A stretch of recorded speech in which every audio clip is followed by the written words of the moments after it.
Honor to the Dr. Jermone.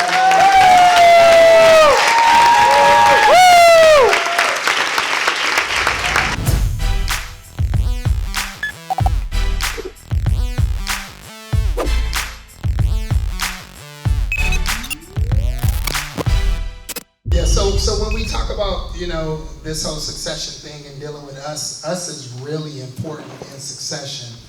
There's a statement maybe we always make and maybe you always heard just to get it started, and that is, if you show me your friends, I'll show you your future. Right? So it's like the people that are around your life are so responsible for being able to facilitate your future, to be able to either become a catalyst for what God has called you to, or to really have the ability to cramp your style. So this is in every aspect of friendships, relationships, that mentoring relationships, all these components. You have to and need to be sure and certain that everyone that's touching your life can see you, right? And when I say see you, I mean really see you who you are, not beyond what other people think about you.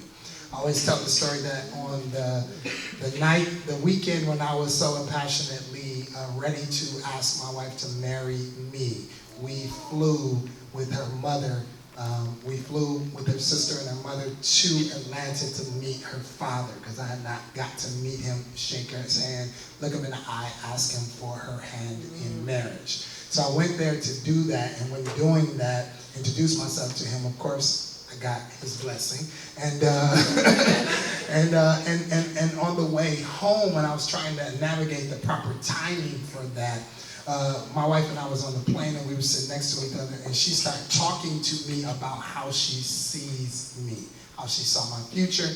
I was not in the fullness of what was coming to my life, but her ability to see me and to translate that and communicate that to me made or created this urgency for me to need to make sure that I secured the deal and had her in my life, right?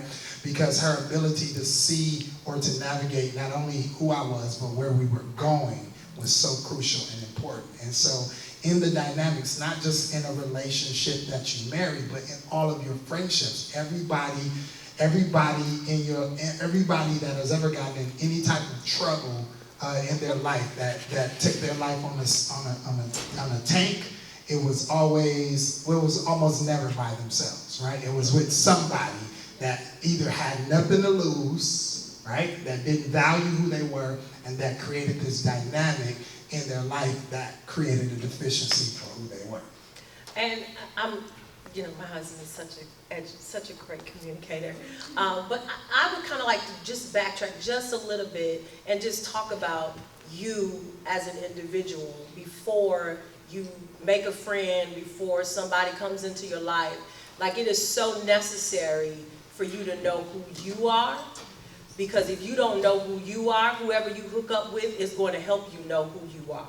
And that may not be who you are.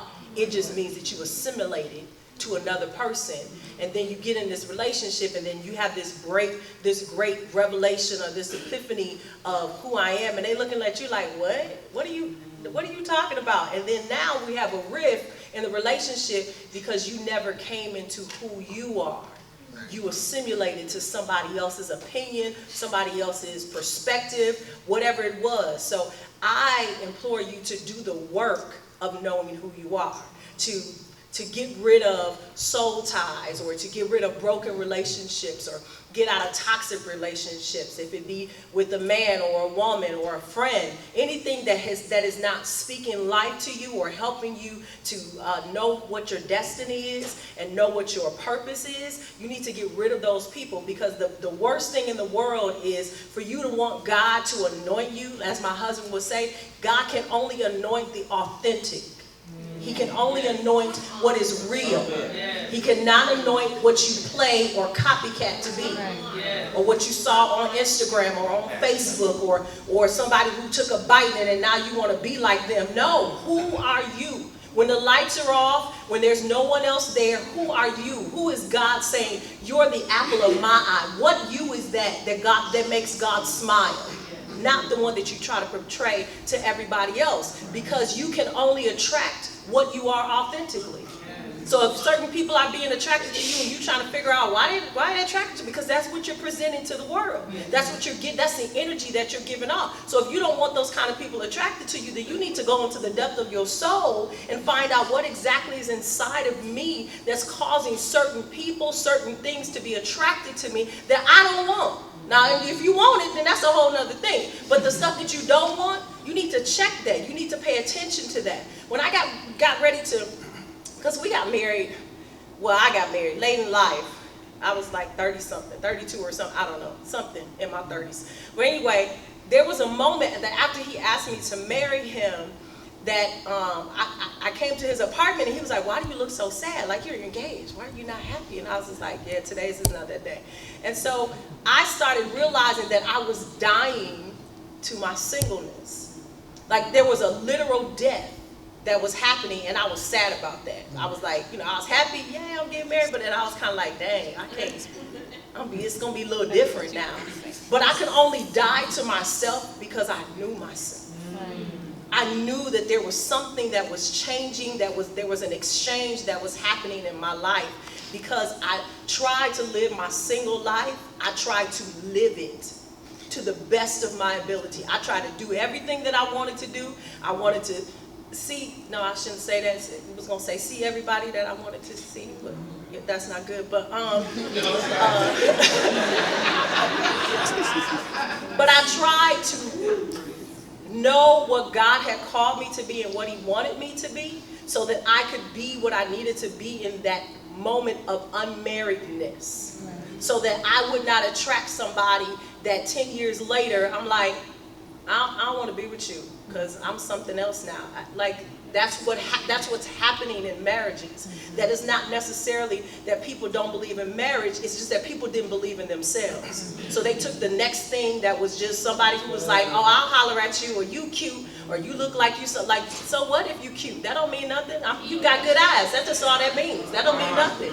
I want to know what it is about you that should make me be in a relationship, that should make me be your friend. Like, be the friend that you want somebody to be for you. Be that kind of friend, so that you can attract that. So the thing that I would say before you start trying to pull relationships, know thyself. To thy own self be true.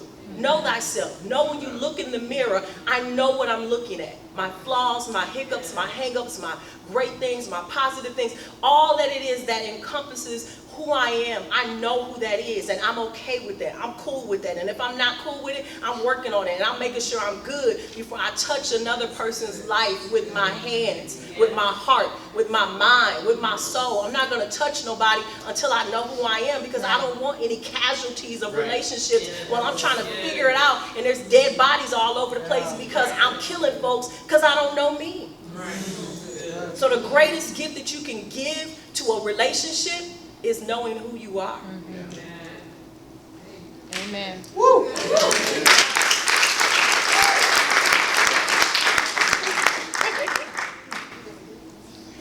So, purpose. You thought I was the preacher.